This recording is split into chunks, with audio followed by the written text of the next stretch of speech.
Caças norte-americanos decolam para interceptar um jato. Todos sabiam que havia um grande problema. Aguarde! Eu não consigo vê-los. Mas esta não é uma missão de combate. Nossa meta era tentar descobrir o que havia de errado com aquele avião. É uma emergência no ar. 47 Bravo Alpha. Jacksonville, por favor, responda. Um Learjet particular está a centenas de quilômetros fora do curso. Há alguma razão para aquela tripulação não estar se comunicando com o controle e precisamos descobrir qual é. Ele consegue ver alguma coisa na cabine? A aeronave estava voando para uma grande área metropolitana. Alguém chame o Learjet. Eu preciso saber quanto tempo esse avião pode ficar no ar. Se ele caísse naquelas áreas, haveria mortes em massa.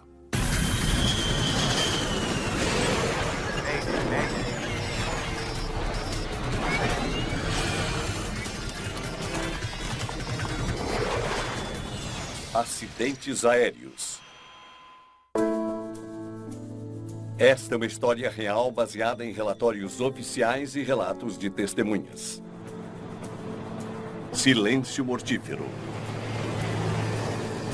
É 8h30 da manhã no Aeroporto Internacional de Orlando.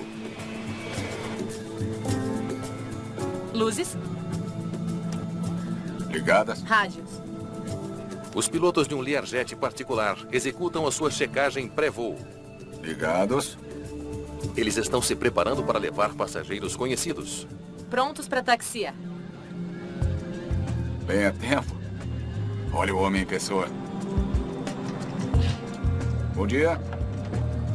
O jogador de golfe profissional Payne Stewart está a caminho de Dallas com alguns parceiros comerciais. Claro, da área do alvo é grande, mas se você erra, o bunker vai comê-lo vivo. Payne Stewart é uma das figuras mais extravagantes do mundo do golfe. Aos 42 anos, Payne está fazendo um grande retorno. Ele acaba de ganhar o US Open, um dos eventos mais importantes do Tour. Mas ele é quase tão famoso por seu guarda-roupa típico quanto é por seu jogo. Payne Stewart era extravagante, era expansivo, era envolvente. O pai dele sempre usava blazers coloridos. E ele sempre disse ao Payne, você quer se destacar. Então Payne disse, vou usar calças curtas, meias e boina. Por isso, até que não acompanhava golfe, sabia quem ele era pela forma como ele se vestia. Eu quero mostrar a minha ideia para aquele bunker. Payne Stewart espera que o seu futuro no golfe vá além de jogar. Ele tem grandes planos para a construção de um novo campo na Universidade de Dallas, onde ele aperfeiçoou suas habilidades como amador. Havia 3 outras pessoas com ele no avião, além dos pilotos. Havia Van Arden, que era seu agente, juntamente com Robert Fraley, também seu agente, e Bruce Borland, que era um membro do grupo de projetos de Jack Nicklaus. Esse buraco vai ser difícil. São mais de 500 jardas. Payne voa regularmente no Learjet, um avião que leva o nome do homem que o projetou. Bill Lear estava trabalhando em um projeto de caça para os suíços e quando eles decidiram não construir a aeronave, ele pegou aquele projeto, trouxe-o de volta para os Estados Unidos e construiu o Learjet. 47 Bravo Alpha, você está liberado para decolar. Está pronta? Então vamos lá. Empuxo e decolagem. O comandante Michael Kling está bem qualificado para pilotar essa máquina de alto desempenho. Ele é um ex-piloto da Força Aérea e instrutor de voo. Muitos pilotos saíram da Força Aérea e começaram a pilotar Learjets porque davam a eles o desempenho a que estavam acostumados. Era como um Porsche ou uma Ferrari de jatos executivos.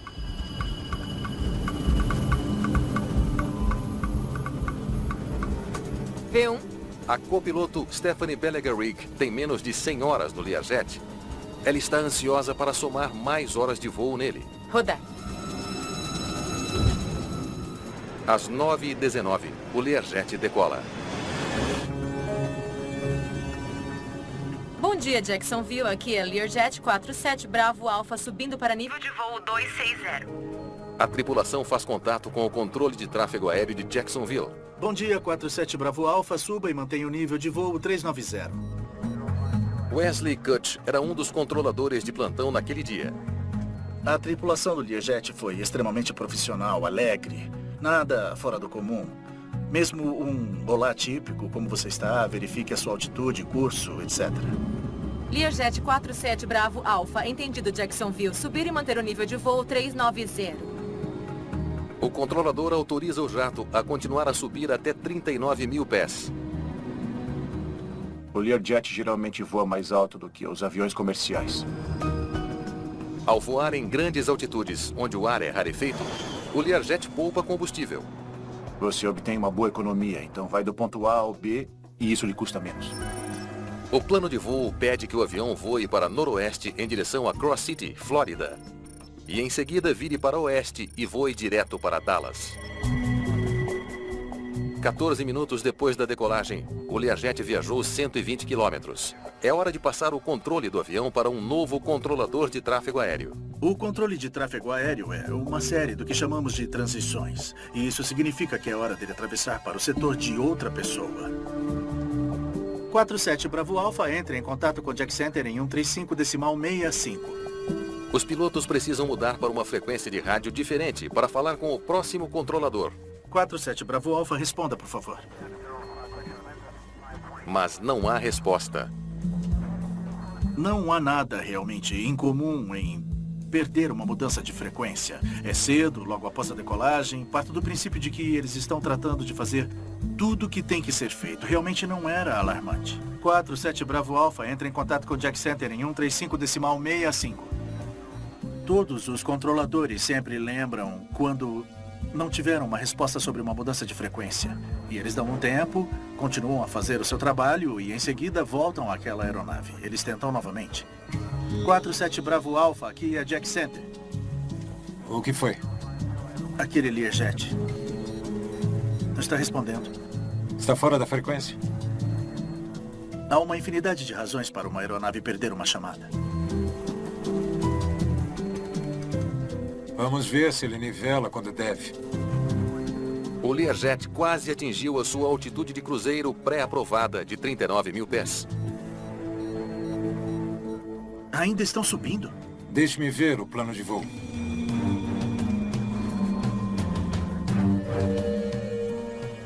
Quando eles subiram até 39 mil pés, todo mundo sabia que havia um grande problema.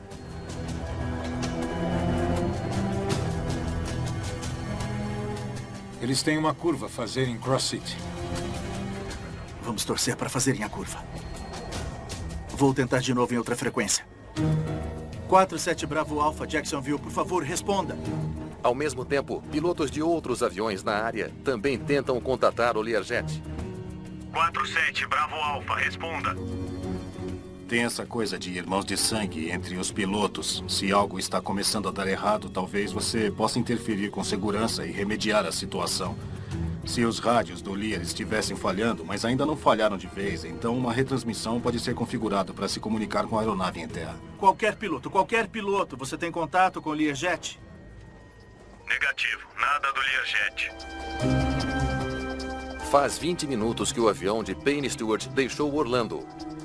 Controladores observam apreensivos enquanto ele se aproxima de Cross City. É um momento crítico. Eles sabem que a qualquer segundo o Learjet deve virar para o oeste, na direção de Dallas. O nível de tensão era tão alto que daria para ouvir um alfinete cair.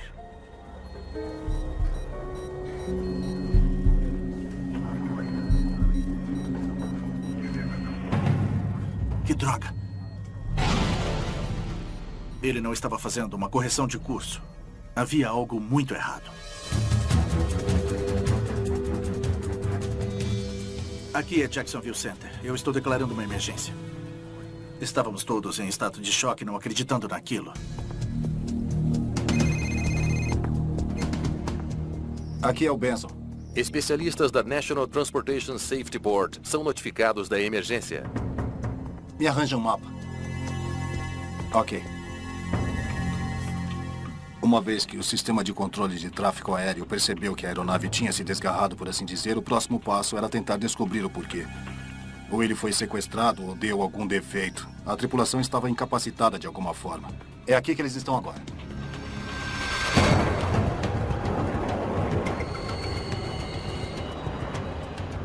Controladores convocam caças F-16 para rastrear o Learjet fora de curso. A tripulação está incapacitada? Há algo de errado com a aeronave?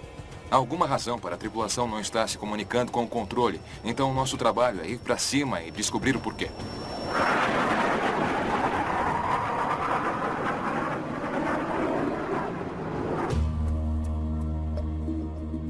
situação é cada vez mais urgente. O avião desviado não faz contato há mais de 1 hora e está prestes a sobrevoar a densamente povoada área do entorno de Memphis. Chame alguém da Learjet. Eu preciso saber quanto tempo esse avião pode ficar no ar. A aeronave estava voando para uma grande área metropolitana. A questão então era, se saísse do controle ou ficasse sem combustível sobre Memphis, o que aconteceria?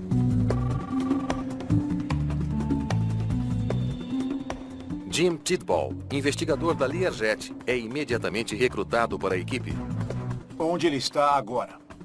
A sua primeira tarefa é determinar o quão longe o avião pode chegar com o combustível que tem a bordo. Eu quero dados de desempenho do 35 agora.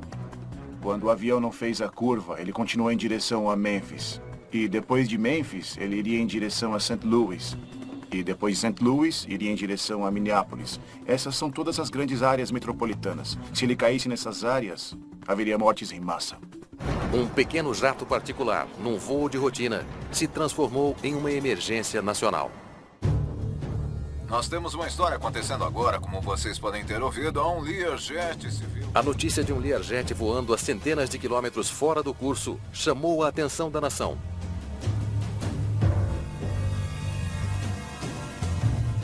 Aumente o volume para mim.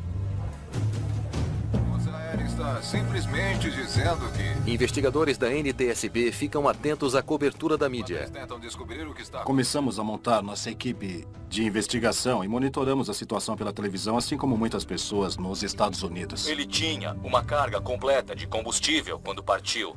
Por isso a situação ficou bem estranha para nós. Para realizar todo o seu trajeto. Há algumas boas notícias. O avião passou pelo espaço aéreo de Memphis. Pelo menos não atingiu a cidade. Mas a crise está longe de terminar. Os controladores ainda não sabem por que o avião não está respondendo. E há mais centros urbanos no caminho do Learjet.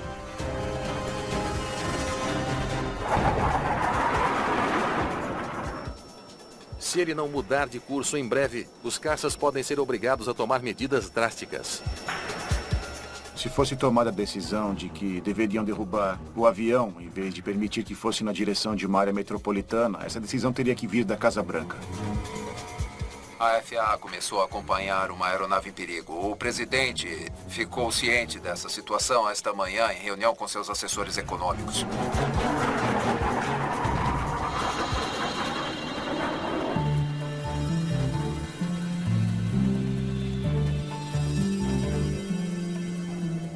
Tudo bem, acho que consegui alguma coisa. Jim Tidball fez um cálculo aproximado de onde o avião vai ficar sem combustível. A CTA continuou dando à equipe dados em tempo real a respeito de onde o avião estava, a direção em que estava voando e tudo mais. De modo que sempre sabíamos onde o avião estava e, calculando o consumo de combustível nessas altitudes, poderíamos descobrir o quão longe ele iria. O melhor palpite é Dakota do Sul. Possivelmente Dakota do Norte. Não dá para dizer mais do que isso.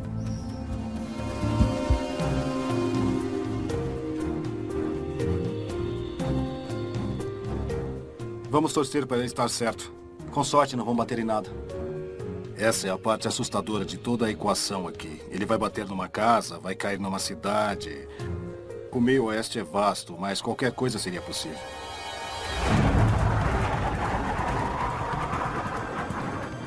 No ar, os pilotos dos F-16 alcançaram o avião fora do curso. Aguardem. Eu não consigo ver bem. Uma vez que interceptamos, o nosso trabalho é descobrir o que está acontecendo com o avião. Nós examinamos o avião visualmente. Nenhum dano. Não havia painéis faltando, nem vazamento de combustível, por exemplo, nem nenhum outro fluido vazando. Não havia danos óbvios no exterior. Os pilotos dos caças estão desesperados para se comunicar com a tripulação do Learjet. Então eles fazem uma manobra aérea arriscada. Muito bem, vou tentar acordá-los. Talvez, sabe, voando pelo meu rastro, a turbulência causada pelo caça-líder, neste caso, provocaria alguma reação deles.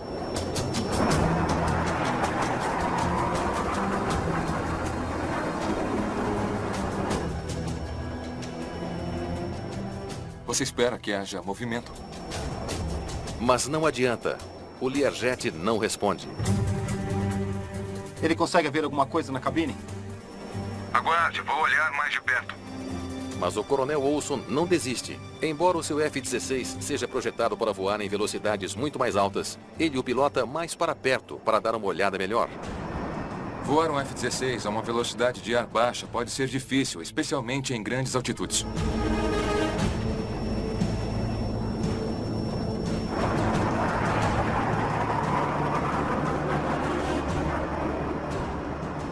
Foi muito estranho estar ao lado deles, imaginando o que estava acontecendo dentro da aeronave.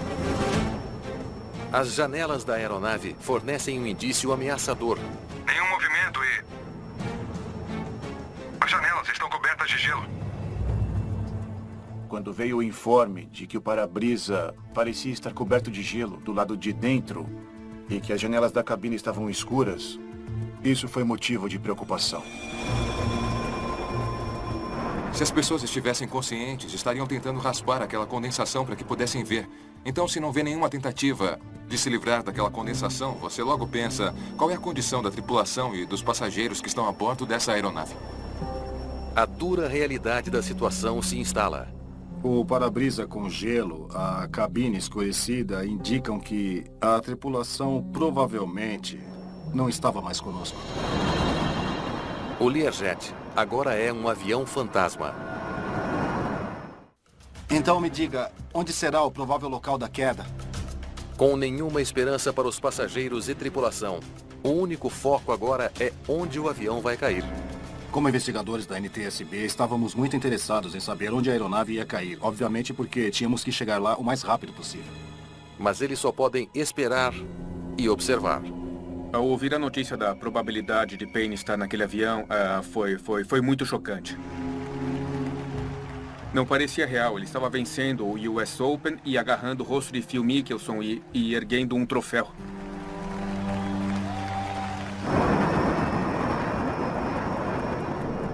Após cerca de 4 horas no ar, o Learjet se aproxima de Aberdeen, Dakota do Sul. Entendi.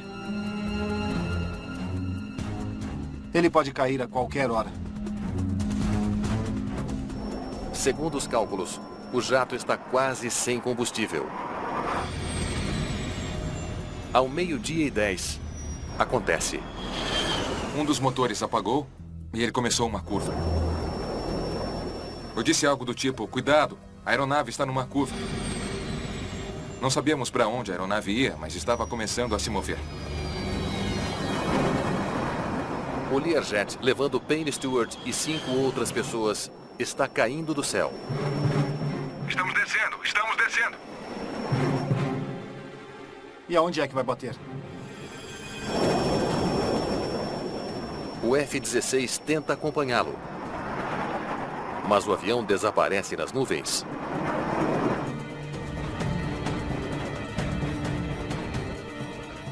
Ele cai abaixo do alcance do radar.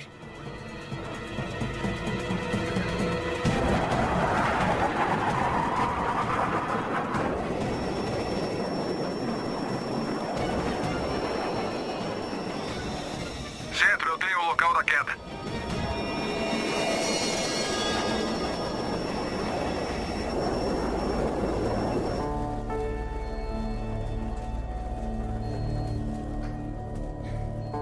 Sentimos como se tivéssemos levado um soco no estômago. Não podíamos fazer nada. Foi um dia muito ruim.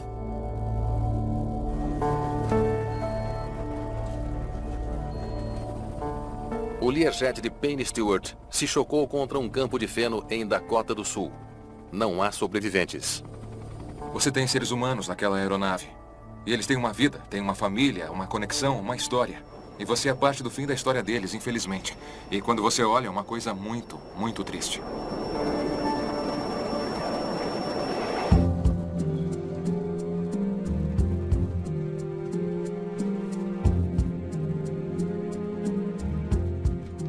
Agora acabou. Acho que houve uma sensação de alívio quando o avião caiu mesmo numa área rural e que não caiu, de fato, numa grande área metropolitana. Este é o local onde o avião caiu após o seu voo de 2.400 quilômetros e 4 horas de duração, bem no meio da nação. A bordo estava o jogador de golfe Penny Stewart, bicampeão do torneio US Open. Os caras ficam conhecendo uns aos outros muito bem. É uma comunidade muito unida com a mídia, com os jogadores, com as famílias. E ver alguém dessa família ser levado embora de forma tão trágica é realmente muito triste.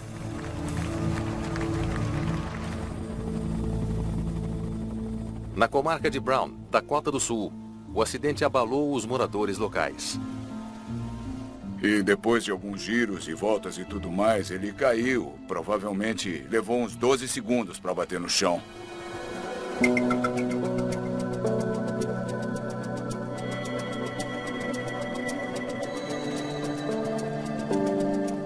Para os investigadores de acidentes, o primeiro passo é fazer um levantamento da área de impacto e montar uma grande busca. Vamos devagar! Não queremos perder nada.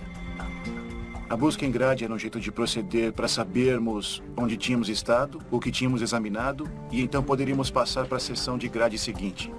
Para nós era muito importante, então nós sabíamos onde poderíamos andar e onde não podíamos. O impacto a 800 km por hora não só esmagou os destroços, fez a maior parte deles penetrar no solo. A aeronave no local do acidente estava completamente destruída em pedaços e tinha muitos pedaços bem pequenos. A primeira impressão foi, vamos ter um pouco de dificuldade recolhendo provas aqui.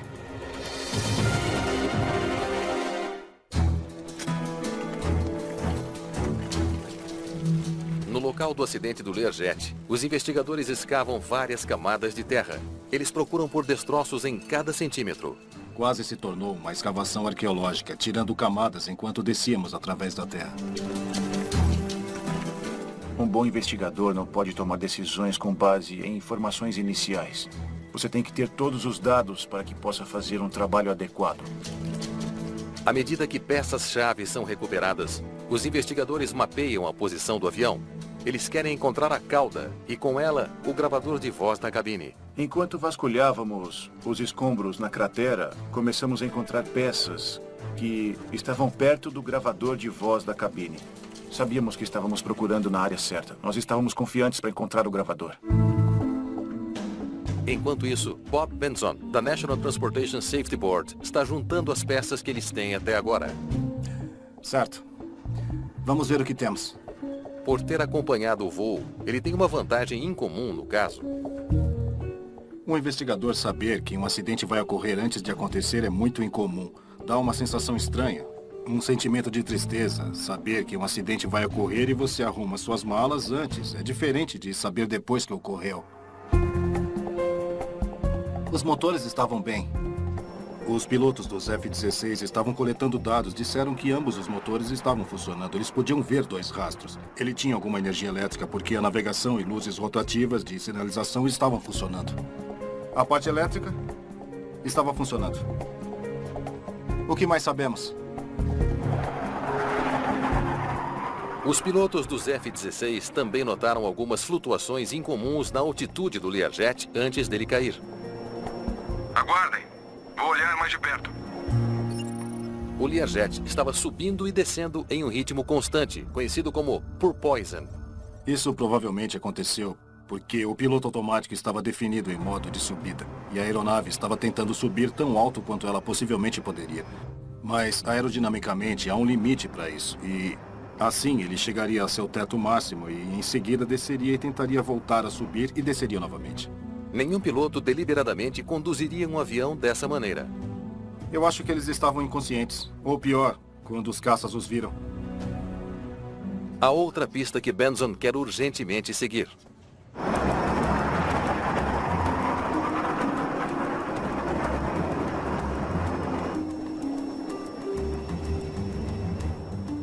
Nenhum movimento e... as janelas estão cobertas de gelo. Os pilotos dos F-16 nos disseram que havia uma grande área de gelo, de fato cobrindo 90% ou mais do para-brisa da aeronave, na parte de dentro.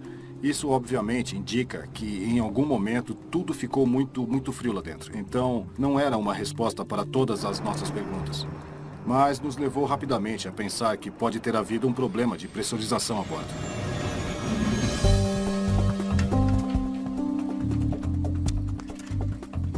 Os investigadores podem estar um passo mais perto de encontrar respostas. Eles recuperaram o gravador de voz da cabine. Muito bem. O único dispositivo de gravação a bordo. O gravador estava esmagado quando o encontramos. E tinha dúvidas de que não conseguiríamos tirar nada dele.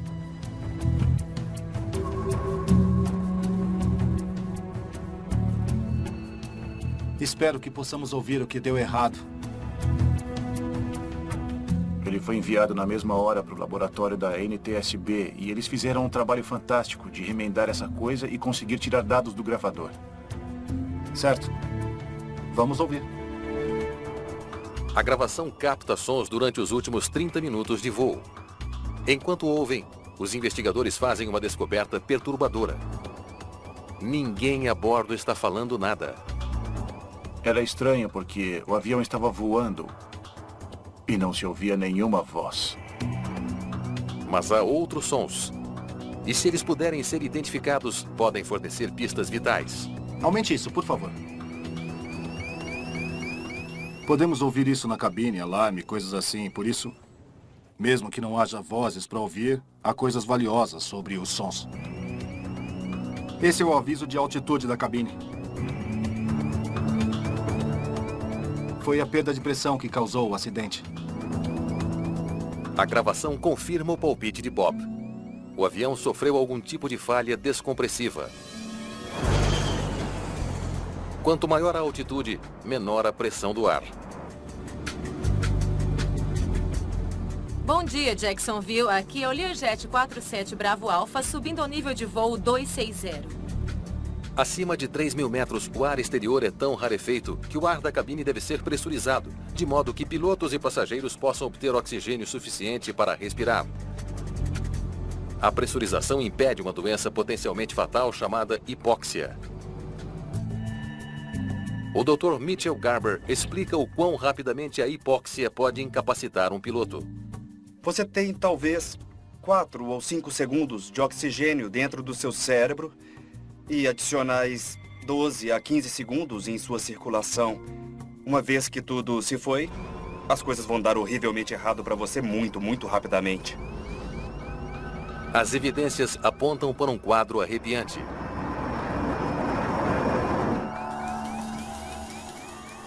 O alarme de altitude da cabine estava tocando durante todos os 30 minutos, menos em alguns segundos no final. O mistério agora é: por que o Learjet de Penny Stewart perdeu a vital pressão na cabine? E por que o alarme de emergência não evitou a catástrofe?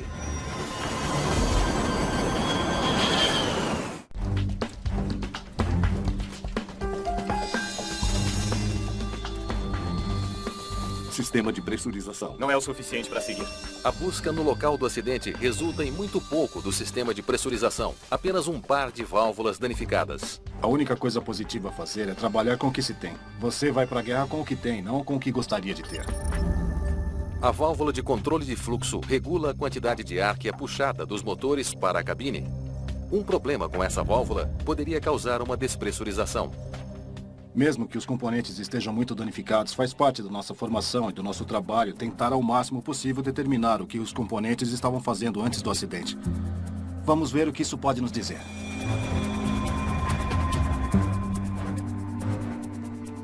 Bob examina a válvula sob um microscópio de alta potência. Ele faz uma descoberta importante. Pequenos arranhões no metal. No impacto, peças bateram umas nas outras e componentes internos bateram em componentes internos, e isso causou essas marcas. Quase se podia considerar isso uma foto instantânea do que aconteceria no momento do impacto. É isso. As marcas indicariam muito claramente que a válvula estava fechada durante o terrível impacto da aeronave e o solo. Com a válvula de controle de fluxo fechada, não teria havido nenhum fluxo de ar para manter a pressão da cabine. Temos um aviso de altitude na cabine. A descoberta de que a válvula de controle de fluxo estava fechada foi muito importante para nós. Agora estávamos chegando perto do motivo do acidente. Regular a válvula corretamente é uma parte rotineira de cada decolagem. Ou a coisa quebrou, ou a tripulação decolou sem regulá-la.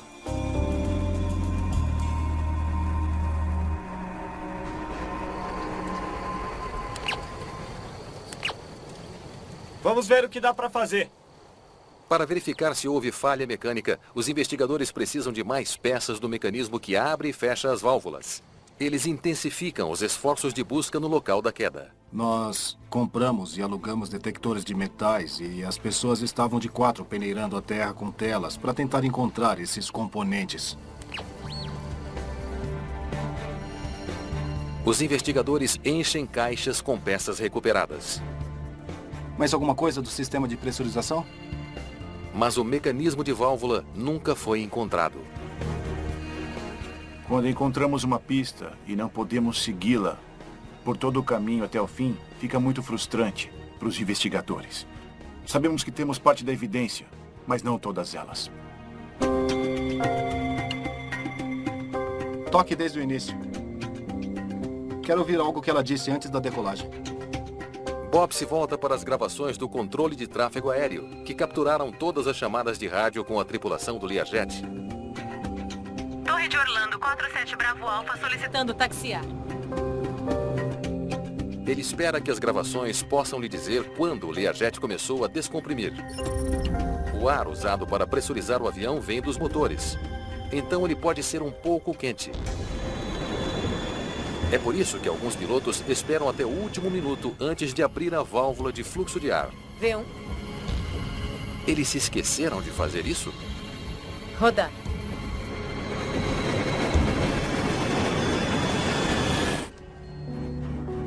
Bom dia, 47 Bravo Alfa. Suba e mantenha o nível de voo 390.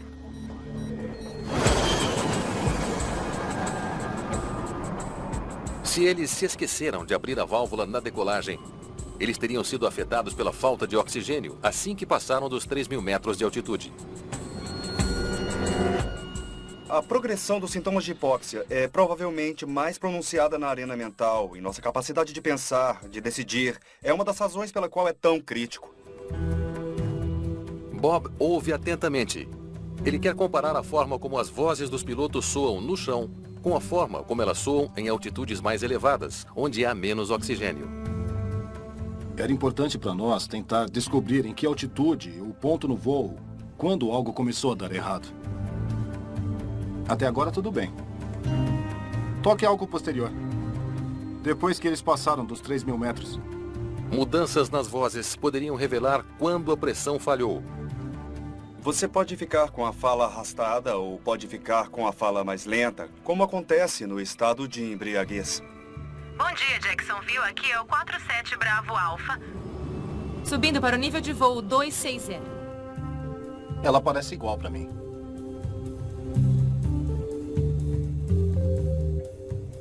Então, está tudo bem. Até a última chamada do rádio.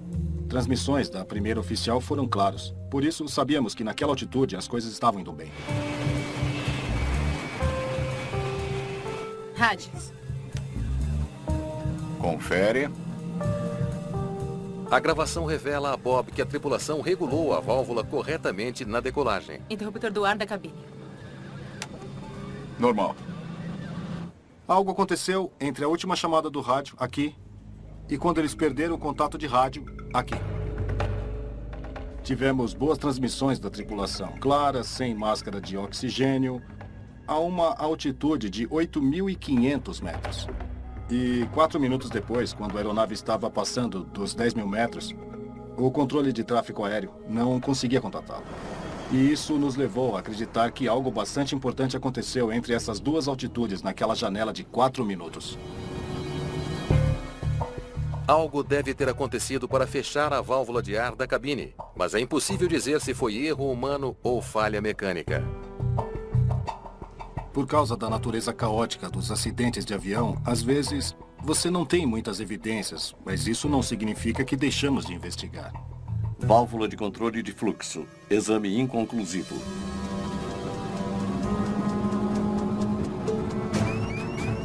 Aviso de altitude da cabine. Há outro mistério desconcertante. O Learjet é equipado com máscaras de oxigênio de emergência. Colocar máscara. Colocar máscara. Não importa o que causou a perda de pressão. As máscaras de oxigênio deveriam ter dado ar suficiente para a tripulação respirar até que pudessem pousar o avião. Se uma tripulação tem um aviso de altitude, a primeira coisa que qualquer tripulação de voo deveria fazer seria colocar uma máscara de oxigênio. Não consigo respirar. Você consegue? Um pouco.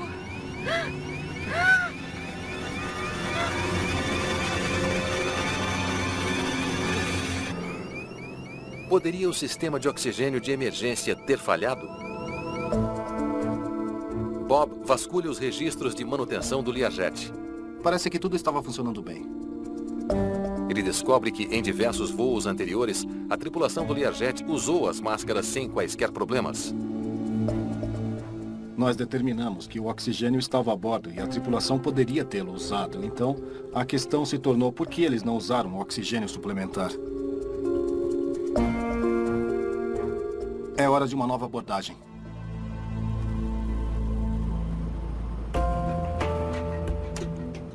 Ajuste para subir. Os investigadores precisam descobrir mais sobre o que aconteceu a bordo do Learjet após a última chamada de rádio da tripulação. Eles esperam que uma simulação de voo vá ajudar. E aí está o aviso de altitude da cabine. Iniciar o relógio? Você tem talvez 15 segundos para fazer algo quando está num ambiente que está com praticamente zero de oxigênio. Checklist de emergência? Peguei. Bob consulta o mesmo tipo de checklist usado pelos pilotos do Learjet. O que ele está prestes a descobrir pode finalmente desvendar o mistério e revelar por que o Learjet de Payne Stewart caiu dos céus sobre Dakota do Sul.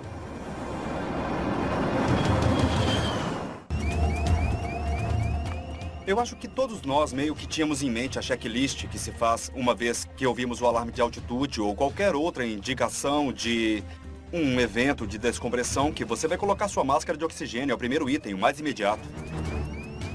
A perda simulada de pressão na cabine leva Bob a uma descoberta surpreendente.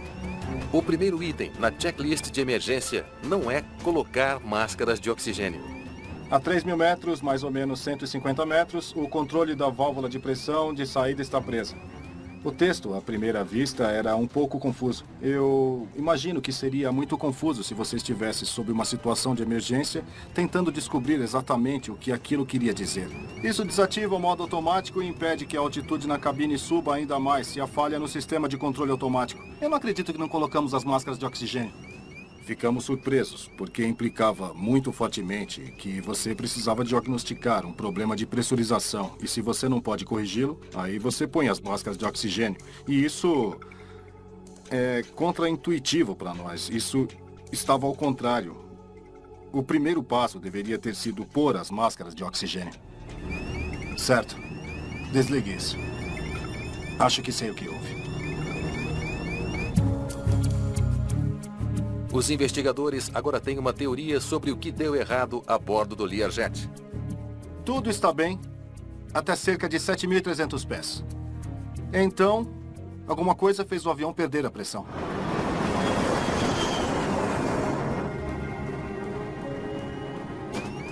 Temos um aviso de altitude na cabine. Checklist de emergência. Eles pegam a checklist e começam um diagnóstico. O que diz a checklist? A 3.000 metros, mais ou menos 150 metros, o controle da pressão para a válvula de saída está preso. Eles pegaram a checklist e leram. Foram confundidos por ela e as máscaras de oxigênio estavam no lugar sem serem usadas. Poderia ser o ar de sangria? Isso desativa o modo automático e impede que a altitude na cabine suba ainda mais se a falha é no sistema de controle automático. O quê? Que falha? A hipóxia se estabelece com uma velocidade devastadora. Depois de 15 segundos, a tripulação estaria confusa e desorientada. Pode ler de novo? Tá bom. Muito disso depende da rapidez com que a hipóxia se estabelece, e uma grande parte depende do indivíduo. Mas o que acontece com frequência, e provavelmente o mais importante, é a dificuldade de pensar. A 3.000. A pressão de controle é... Padrões de pensamento ficam cada vez mais confusos e menos deliberados. Você realmente começa a perder a consciência. E se você não receber um fornecimento de oxigênio, você vai acabar morrendo por falta dele. Mas antes que possa solucionar o problema, a tripulação perde a consciência.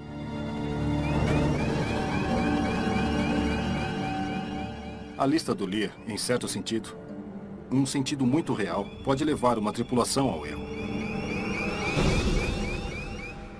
Sem aquelas máscaras, não teriam chance alguma.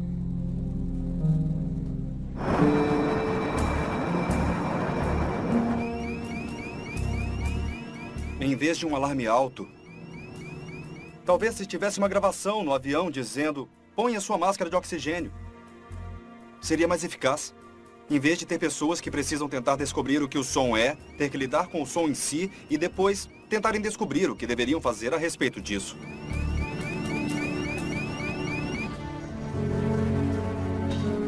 No rescaldo da tragédia do Learjet, a família e os amigos de Payne Stewart, junto com os fãs de golfe em todo o país, se reúnem em luto. Estou profundamente pesaroso com a perda de Payne Stewart, que teve uma carreira e um impacto notáveis sobre o seu esporte. Eu conheci o Payne como um cara bastante tranquilo, que era gentil com todos e tinha um coração muito bom. Payne não iria querer as pessoas de luto por sua morte, não importa o que houvesse. Ele era um cara otimista, ele era um cara feliz, que simplesmente amava viver a vida, estar com sua família, se divertir. E ele não ia querer ninguém de luto, ele gostaria que as pessoas celebrassem a sua vida e apoiassem a família dele.